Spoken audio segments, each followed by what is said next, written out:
আৰক্ষীৰ নাম লৈ তিনি ব্যক্তিয়ে মহিলাক চলালে নিৰ্যাতন, লুটিলে ধন। থানাৰ পৰা আহিছো, মই দৰ্জা খুলি দিয়া, মই দৰ্জা খুলি দিয়ে দেখো মোৰ হাতত ধৰি টানি চাচে বাহিৰত বাইৰ কৰিছে। আৰু এটা মানুহ ঘৰত চাৰ্জ কৰি মোৰ 10,000 টকাখিনি লৈ গৈছে। আৰক্ষী অভিযুক্তৰ পৰা ধন লোৱাৰ অভিযোগ। আৰক্ষীৰ নাম লৈ তিনিজন লোকে এগৰাকী অসহায় মহিলাৰ ওপৰত চলালে নিৰ্যাতন। আৰক্ষীয়ে আকৌ অভিযুক্তৰ পৰা ধন লৈ অভিযুক্ত পক্ষত কথা কোৱাৰ অভিযোগ। ঘটনাটো 16 ছেপ্টেম্বৰৰ।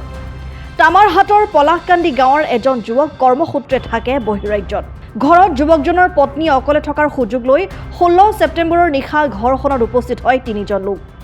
নিজকে তামাৰহাট আৰক্ষী বুলি পৰিচয় দি দৰ্জাত লাঠিৰে ঢকিয়াই থকাত অকলশৰীয়া মহিলাগৰাকীয়ে দুৱাৰ খুলি দিয়ে। দুৱাৰ খুলি নিজ গাঁৱৰে দুজন লোক আৰু এজন অচিনাক্ত লোকক দেখা পায় মহিলাগৰাকীয়ে। মহিলাগৰাকীয়ে তেতিয়া সৰু পুত্ৰ কোলাত লৈ চিঞৰিবলৈ ধৰে। অভিযোগ মতে দলটোত আছিল এজন অচিনাক্ত ব্যক্তিৰ লগতে নিজ গাঁৱৰে ৰেজাউল কৰিম আৰু হানিফ শ্বেখ। ৰেজাউল কৰিম আৰু হানিফ শ্বেখে মহিলাগৰাকীক হাতত ধৰি চোঁচৰাই চোতাললৈ নিয়ে। আনজন ব্যক্তিয়ে ঘৰৰ বাকচৰ পৰা 10,000 টকা লৈ যায়। থানাৰ পৰা আহিছো, মই দৰ্জা খুলি দিয়া, মই দৰ্জা খুলি দিয়ে দেখো এটা ৰেজাউল, এটা হানিফ আৰু এটা মানুহ চিনি পোৱা নাই। ৰেজাউল হানিফ মোৰ হাতত ধৰি টানি চাচে বাহিৰত বাইৰ কৰিছে।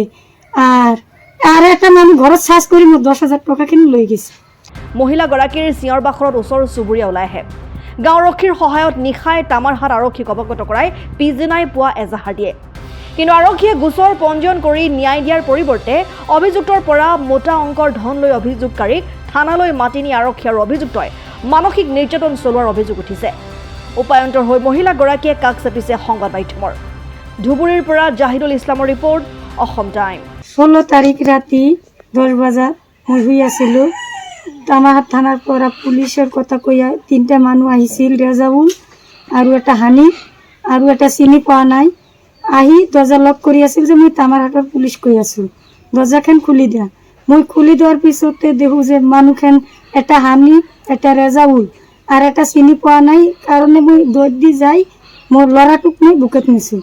বুকুত নিলে তিনিটো মানুহ ঘৰত সোমাই এটা মানুহ হাতা পাতা কৰিলে বস্তু বানি, আৰু হানিফ আৰু ৰেজাউল মোক ঘৰৰ পৰা টানি বাহিৰত লৈ আহিল। মোৰ ল'ৰাটোক মই চাৰা নাই তেতিয়াও।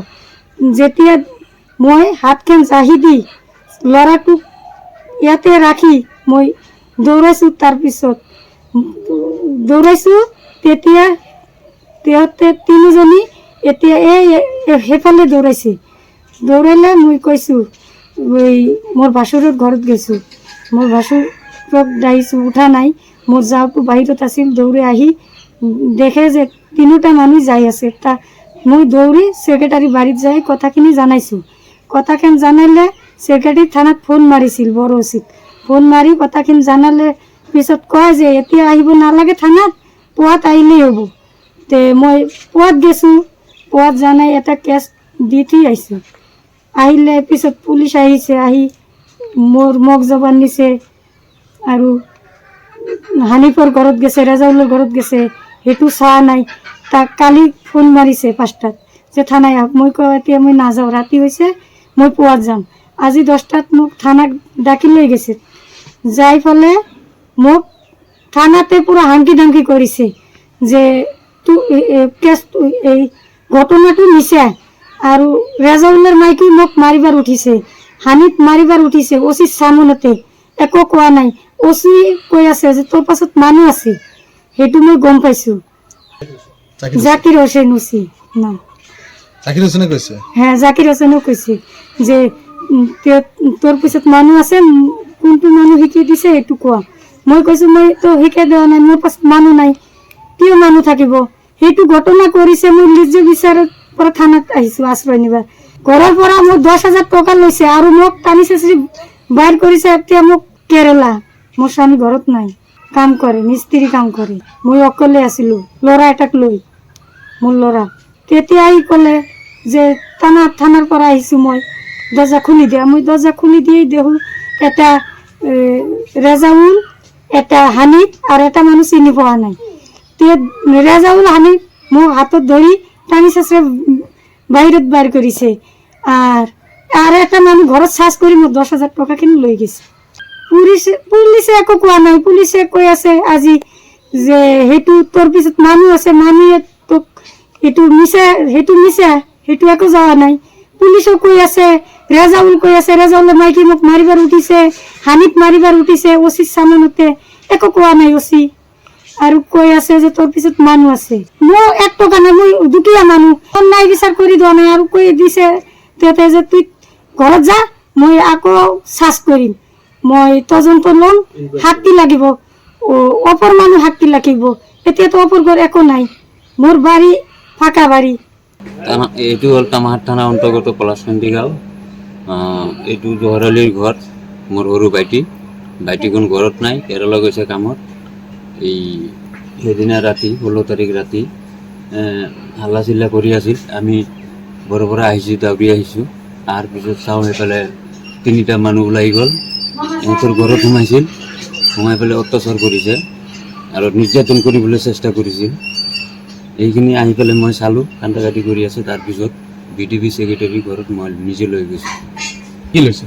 টকা লৈছে 10,000 আৰু নিৰ্যাতন কৰাৰ চেষ্টা কৰিছিল। চেঁচৰি ওলাইছে এইখিনি ঘৰৰ পৰা এইখিনি। আৰু মই নিজেও চালোঁ, মাটি চাটি গাঁত আছে। মই লৈ গ'লোঁ আফজাল ডাঙৰীয়াৰ ঘৰত, থানাত কেছ কৰিছিল। থানাত কেছ কৰাৰ পিছত BDB ছেক্ৰেটাৰী লৈ গৈছিল। তাৰপিছতো আজি মাতিছিল, আজি নহয় কালি মাতিছিল।